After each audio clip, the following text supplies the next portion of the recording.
In the world where everyone is born with magic stars, this is Femisha, who's born starless. As soon as her parents realize, they throw her out of house. Her friends turn on her, throwing stones on her, forcing her to run for life, until she meets a slime that changes her life, and she named it Sora. The story begins with a man carving his wood piece when he hears a baby cry. Excited, he rushes inside. The maid tells him they have a healthy baby girl. His wife asks, "What will you name this baby?" And he says, "We'll call her Femisha." The name makes the baby giggle. After some time, Femisha has grown bigger. While her father is working on their new house, she brings him some food. They sit down to eat together with her older brother. While eating, Femisha accidentally chokes on her bread. Her father quickly creates water with magic to help her. Her brother tells her to eat slowly, but she replies, "I'm growing, I need to eat lots." Later, as they return home, her mom welcomes them with a smile. As she helps set the dinner table, her brother teases her to learn some basic magic. Her mother defends her, saying she'll learn at her own pace. Now they all sit together to have a happy family meal. Later, when she is playing with her toys, she says, "My birthday is coming soon." Her father says, "Yeah, you'll get a special present, your skill."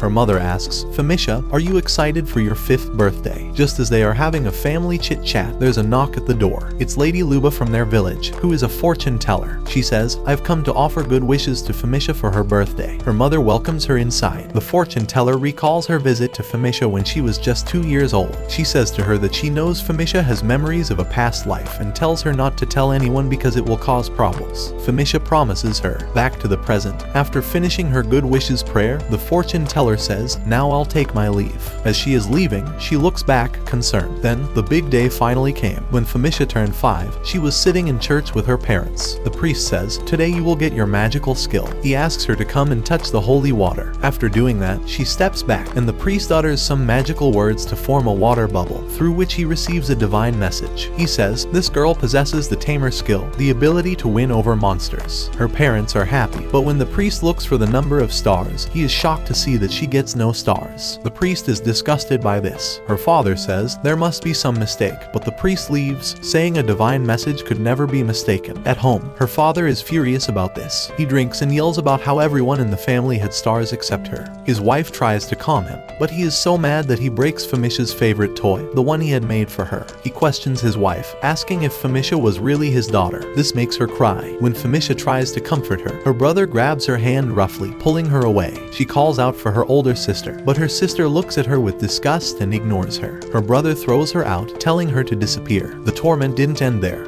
Once she was outside, everyone in the village found out about her low rank and started criticizing her harshly. Children began throwing rocks at her, making her bleed heavily and forcing her to run. As she stops, she sees villagers surrounding her with hateful eyes. She runs away from the village, thinking, "What did I even do?" She looks at the village and thinks, "I can't go home anymore," and she starts crying. She walks through the forest for hours, even though it was raining heavily. Eventually, she finds a cave and goes inside to stay dry. It's cold, and she tries to start a fire using her fire magic, but couldn't do it after several tries. Her vision becomes blurry, and she faints. When she wakes up, she sees an old woman sitting nearby. It's the fortune teller lady who tells her, "My foresight showed me that this would happen to you." She then gives her soup to drink, and Femisha happily drinks it. Later, she sits with her and gives her a magic bag and a book, saying, "These will always be helpful to you." She starts taking care of Femisha like a mother, teaching her about the world, including how to read, write, and survive. One day, when the old lady went out, she didn't come back. This worries Femisha, and she goes back to the village to find out why.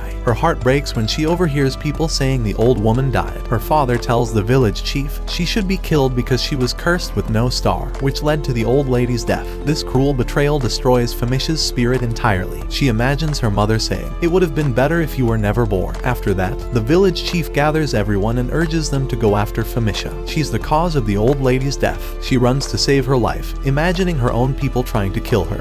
She keeps running until she reaches a safe spot in the forest. There, she makes alarms using pots and pans so that if anyone comes, she will know. She then takes out her magic bag that she had been hiding and pushes all the utensils for cooking inside it. She starts putting other important things inside the magic bag, including some potions. Now, she is ready to start her life full of struggles, saying, "I'm the unwanted and cast aside." The next day, she discovers the dumping ground and starts searching for useful things. As she pulls the bag, she ends up pulling out all the weapons, but somehow she doesn't get hurt.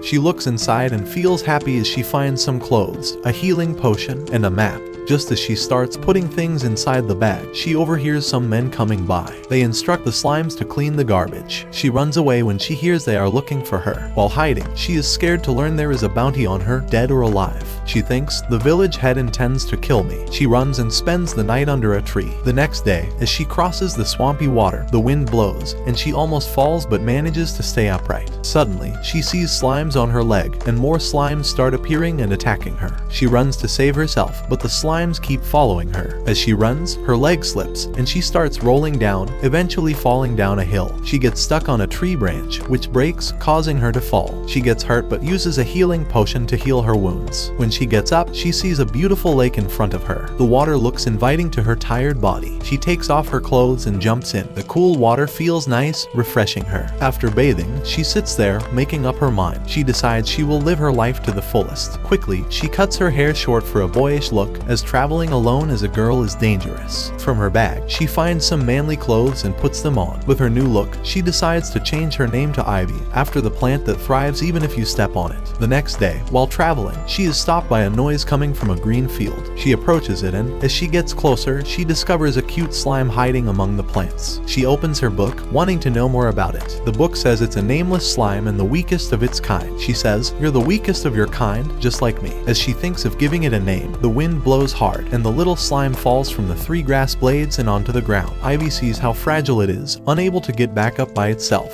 She looks further in the book and learns that the slime is so weak that just a touch could make it vanish. Worried, she wonders if picking it up might make it disappear. Carefully, she turns the slime over and goes back to reading. The book says the slime has a lifespan of less than a day, and not much is known about them. Suddenly, a big gust of wind blows the slime even further. Ivy, scared, runs to save it, stopping it from falling into the river below just in time. She thinks about how to protect this tiny, cute slime and says, "Even if your lifespan is just 1 day, let's stay together until then." That night, she decides to stay awake to make sure it stays alive. She talks to it, telling it her whole story, even mentioning that she has memories of her past life. She talks all night long. In the morning, when she wakes up, she realizes she fell asleep. She looks for the slime and gets upset, thinking it is gone. Tears come to her eyes as she feels lonely once again, but she decides to keep moving and looks for the map. When she opens it, the slime pops out from the map. She feels happy and relieved because the slime's survival proves the book wrong. She looks back at the book, excited to learn how to tame it. She moves closer and touches the slime's head. It starts to shine, showing she is doing it correctly. The book says the slime needs a name. Since it is blue, she names it Sora, like the sky. A blue crystal appears on its head, proving she has tamed it. Sora jumps toward her and she holds it softly, saying, "You're my first friend," as she happily holds it high. As the next day begins, she sets a trap and manages to capture a mountain rat. She carefully prepares the rat, wrapping it in a banana leaf and tucking it into her bag. Then she tells Sora, "We're going to have a feast tonight." She checks the map for the way to the royal capital, but it's not marked there, so she decides to first head to a nearby village, hoping to find a better map there. Suddenly, a breeze blows Sora away, but Ivy catches her just in time. Just then, she hears a strange noise. She quickly puts Sora in the bag and starts running. She climbs onto a tree branch and spots a horde of deadly ants approaching. Once they pass, Ivy feels relieved and takes Sora out.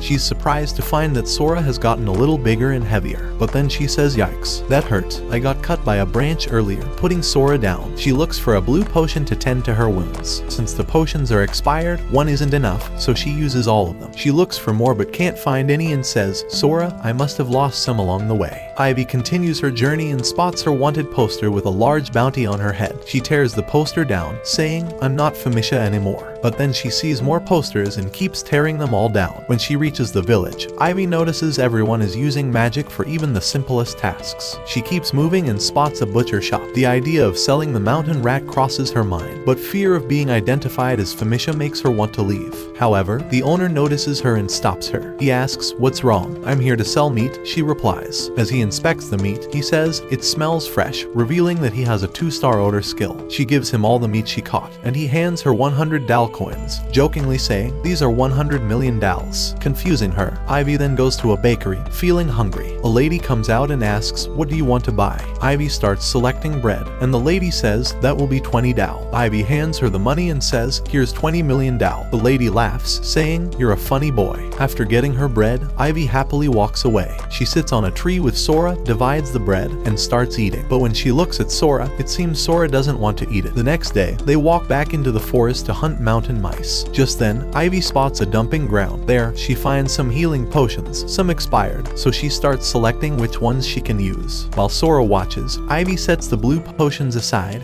and Sora absorbs them. So, Ivy gives trash to dispose off, but Sora refuses. Then she gives blue potion, which Sora absorbs. As she gives red potion, Sora refuses it. Later, Ivy goes in shop to sell mountain rats. Then she buys some bread. After that, she enjoys in water. Later, she gives Sora blue potion while she eats bread. The next day,